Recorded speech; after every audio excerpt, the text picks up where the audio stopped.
श्री श्याम साथियों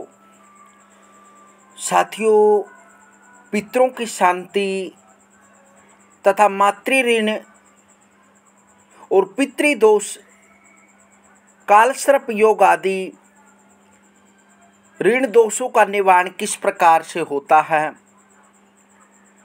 इसका आज वास्तविक सत्य और व्यवहारिक सत्य जानेंगे। साथ में क्या कर्म फल बंधन में होता है, कर्मों के प्रकार और पुनर्जन्म का कारण, और इस मामले में ज्योतिष क्या कहता है, आज इस विषय में जानकारी जानेंगे। क्योंकि जीवन और मृत्यु दो भिन्न अवस्थाएं हैं। ये आत्मा जीव की यात्रा का आरंभ व अंत नहीं है। ये तो जन्मांतरण प्रक्रिया का एक हिस्सा मात्र है। मृत्यु अंत नहीं है, जीवन आरंभ नहीं है। आप दो जन्मों के मध्य एक मृत्यु भी देख सकते हैं और दो मृत्युओं के बीच एक जीवन जन्म भी देख सकते हैं। दृष्टिकोण की यह भिन्नता आपको आशावादी, सकारात्मक या निराशावादी, नकारात्मक बना सकती है, परंतु सत्य को प्रभावित नहीं कर सकती। सत्य है कि संसार में न कहीं भी जीवन जन्म ही है न मृत्यु ही है, क्योंकि आत्मा जन्म नहीं लेता, अतः वह मरता भी नहीं है। मृत्यु उसी की संभव है जो जन्म ले। जन्म उसी का संभव है जो पहले से न हो।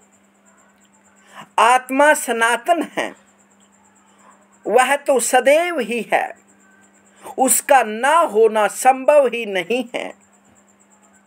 वह उत्पन्न नहीं होता, नष्ट भी नहीं होता है, केवल रूपांतरित होता है। यह सत्य धर्म शास्त्रों ने वस्त्रों को बदल लेने के रूपक से समझाया है। आत्मा नए देह को, नए रूप को धारण करता और पुराने देह रूप को त्याग देता है। जैसे मनुष्य पुराने वस्त्रों को त्याग कर नए वस्त्र धारण कर लेता है, किंतु वह स्वयं न मरता है न जन्म लेता है। वह चेतन तत्व है, परम ऊर्जा है, रूपाकार से रहित है, किंतु है विज्ञान इस सत्य को भिन्न प्रकार से कहता है। ऊर्जा को न तो उत्पन्न किया जा सकता है न नष्ट ही किया जा सकता है, उसे केवल रूपांतरित किया जा सकता है। इसलिए तात्विक दृष्टि से यथार्थ सत्य वास्तविकता यही है कि जीवन, जन्म और मृत्यु कहीं है ही नहीं। व्यवहारिक सत्य इसका क्या है, परंतु वास्तविक सत्य में और व्यवहारिक सत्य में अंतर होता है। वास्तविक सत्य काल सीमा से परे है। वह सदा था, सदा है, सदा रहेगा। उसका ना होना असंभव है। लेकिन व्यवहारिक सत्य कालबद्ध या सर्वाधिक है। वह आदि और अंत को नहीं, मध्य को जानता है, क्योंकि मध्य ही व्यवहारित होता है। कारण यह है कि व्यवहार करने वाले स्वयं मध्य में अवस्थित होते हैं। मध्य ही प्रकट व्यक्त है। आदि व अंत तो अप्रकट्य अवस्था है। जैसे कि गीता में भी कहा गया है, अव्यक्तादीनि भूतानि व्यक्त मध्यानि भारत है। हे भारत, मैं आदि व अंत में अव्यक्त हूँ, केवल मध्य में व्यक्त हूँ। मध्य का अर्थ है आत्मा का किसी देह रूप में होना। उस देह रूप में आने से पूर्व उस देह रूप से जाने के बाद वह व्यक्त नहीं रहता। स्थूल उदाहरण से समझे तो करंट स्वयं में अप्रकट्य व्यक्त है।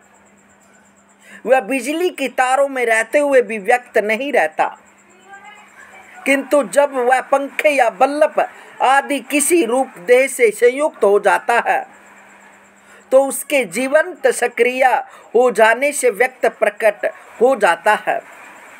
व्यवहार इसी मध्य जीवंत सक्रिय प्रकट्य व्यक्त के साथ ही संभव होता है।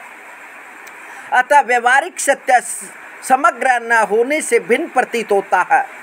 व्यवहार देह से ही हो सकता, आत्मा से नहीं। इसलिए व्यवहारिक देह का सत्य यह है कि जन्म जीवन भी है और नाश मृत्यु भी है। देह ही जन्म लेता है, इसलिए देह ही मृत्यु भी होती है। देह में जन्म मृत्यु का ये सिलसिला सतत चलता है। प्रतिक्षण नई कोशिकाएं जन्म लेती हैं और पुरानी मरती रहती है। जिस क्षण यह सिलसिला बंद हो जाता है उसी क्षण देह मृत्यु हो जाती है। जन्म व मृत्यु आत्मा विभिन्न देह को धारण करते हुए जन्म लेता और मरता हुआ प्रतीत होता है, किंतु संसार का व्यवहार तो एक देह रूप के साथ उसके जन्म लेने से उसकी मृत्यु तक ही होता है, क्योंकि व्यवहार करने वाले स्वयं किसी देह में रहते हुए अपनी देह के बने रहने तक ही व्यवहार कर सकते हैं। इसलिए व्यवहारिक सत्य यही है कि जन्म भी है, मृत्यु भी है।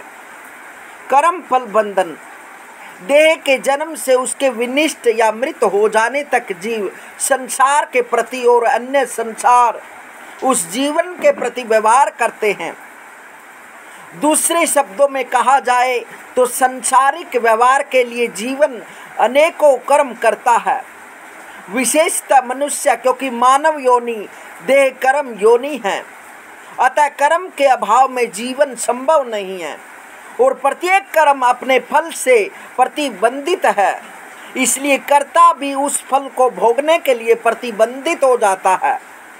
जिस कर्म को वह करता है, कर्म अच्छा हो तो अच्छे फल के लिए, बुरा हो तो बुरे फल के लिए वह कर्ता प्रतिबंधित कर देता है। यही से उस समस्याओं तथा ऋण दोषों का बीज पड़ता है, जिनके निवारण हेतु अनेक प्रकार के पितृ शांति के उपाय बताए जाते हैं। कोई भी बड़ा कर्म ऐसा नहीं है जिसका फल न भोगना पड़े, न ही कर्म महत किंचित फल यस्य न बुझ्यते। कोई भी कर्म वैसा तो परिमाण फल से रहित नहीं होता, परंतु यहाँ बड़े कर्म महत कर्म की शर्त इसलिए रखी गई है क्योंकि छोटे कर्मों का प्रायश्चित संभव होता है। इसलिए कर्मों का कर्ता उनके फलों को भोगने के लिए प्रतिबंधित हो जाता है। ये फल कर्ता को ही भोगने होते हैं, क्योंकि कर्म उसी ने किया होता है। कर्मों के प्रकार, पुनर्जन्म का कारण व इस मामले में ज्योतिष क्या कहता है, इस विषय में अगली वीडियो में बताएंगे। तब तक हरिओम।